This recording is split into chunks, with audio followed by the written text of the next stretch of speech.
Hello there, internet peeps. My name is La Thriftanista, and you're watching Disney Channel. Thrift Rescues. Today we're going to be working on a woven satin travel case that I thrifted a little while ago, and as you can see, she's seen better days, but we'll be getting her ready for a whole new life in this video today. Jumping to a quick assessment of the damage, as you can see, the ends of the ties are frayed and unraveled. The blue satin fabric is torn at the binding and the inner lining is torn at the seam too. For this project, I'm going to be working from the inside out, so that means I'll be working on the lining first. So what I did was fold over the fabrics and the quilting foam in on themselves to hide the raw edges and pinned it together, making sure to leave a little bit of space at the edge for me to be able to sew it together.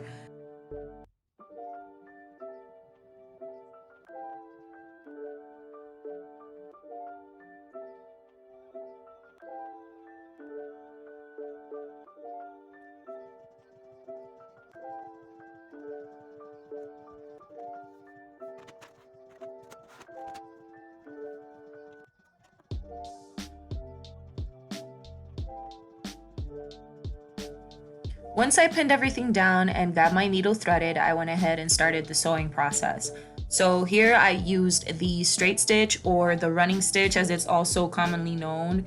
And this is the most basic hand sewing and embroidery stitch in the world. Basically, all other stitches are variations of this one particular stitch. So I'll go ahead and link a how-to step-by-step video below, but basically all you have to do is pass the needle in and out of the fabric at a regular distance and try to keep that distance and intervals as evenly spaced as possible. Like I said, I'll go ahead and link a video in the description box that goes into way more detail on the step-by-step process of this stitch, but it's really definitely a good stitch to know, especially if you're trying to be more sustainable with your fashion and your closet, your wardrobe. It's a good stitch to know for quick mending projects, even buttons and things of that nature.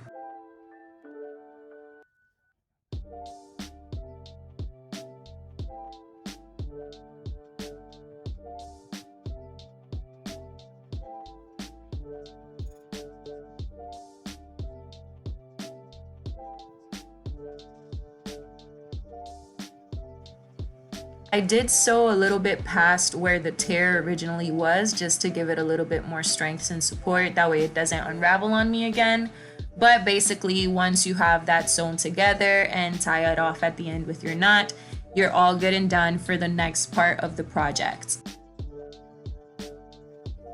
Also, a quick finishing tip: if you don't want those pesky little threads that show at the end of your knots to be on the outside of your project when it comes to things like this that's quilted and has an inside pocket, go ahead and put your needle through into the inside of your pocket and bring it back out a little bit later, and then make your cut. That way that end thread is inside of your project rather than just sticking out at the end.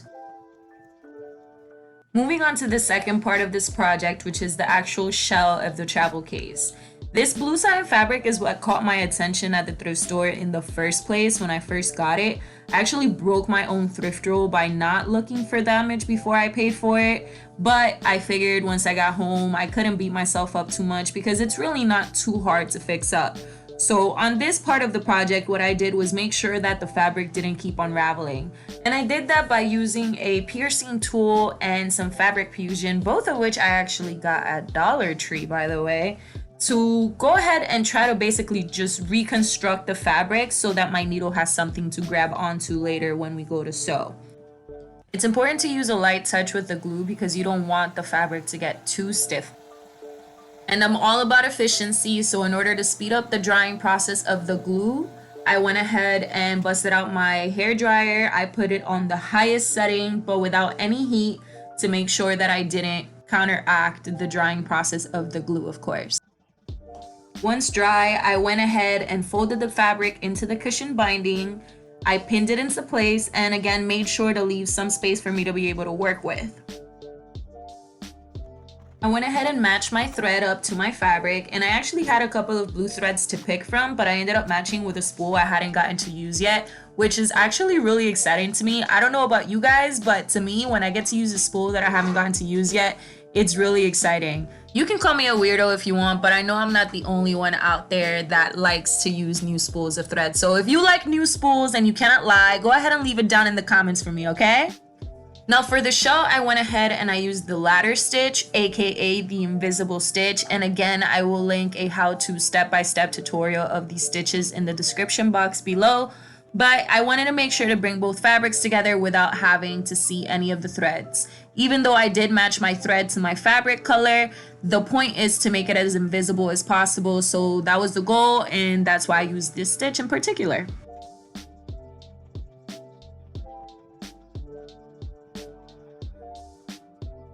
If you're enjoying this video and would like to see and learn more about how I do sustainable fashion, make sure to give it a big thumbs up, hit that subscribe button, and turn on that bell to get notified when new videos go up.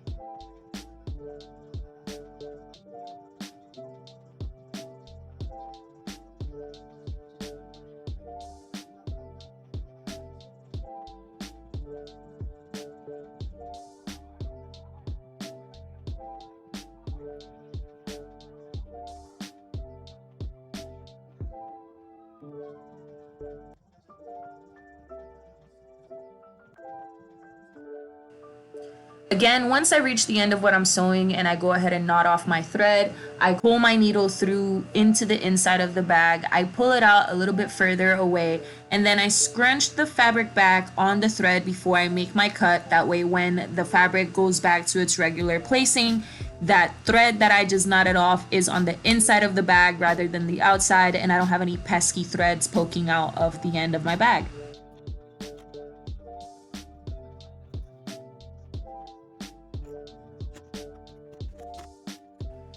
The last part that needed fixing was the straps, and as you saw earlier and as you can see right now, there is significant fraying and unraveling to them. So the first thing I did after gathering all my materials was even out the straps by cutting off as much of the unraveled part as possible without losing too much of the length itself. Then I went back to my good old friend Fabric Fusion and used a little bit on the ends to prevent them from fraying again.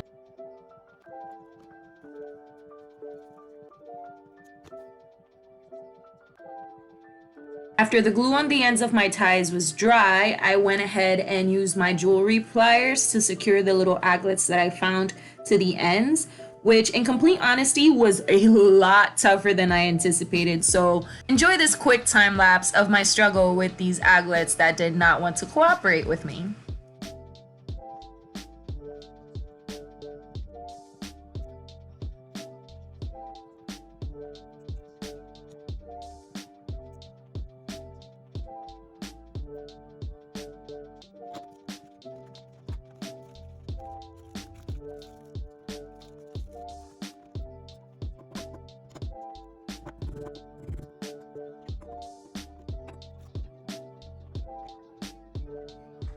After the battle against the aglets was finally won, I went in with my detail scissors and trimmed off all those little end threads that would potentially block my earrings from being attached. And then I grabbed my what used to be earrings and cleaned them off, made sure that the other post bag was taken off and there wasn't any glue residue on them. And I actually took advantage of the jump rings that were already attached to them to make them easier to attach to the aglets that I just put on the ends of the thread.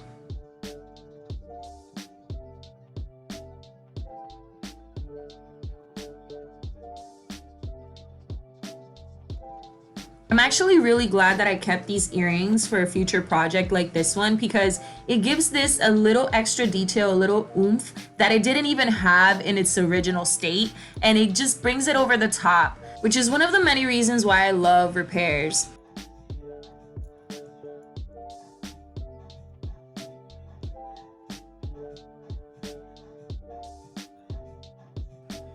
I just love how a little bit of imagination, knowing some basic stitches, and just dedicating a little bit of time can give new life to what a lot of people would consider trash.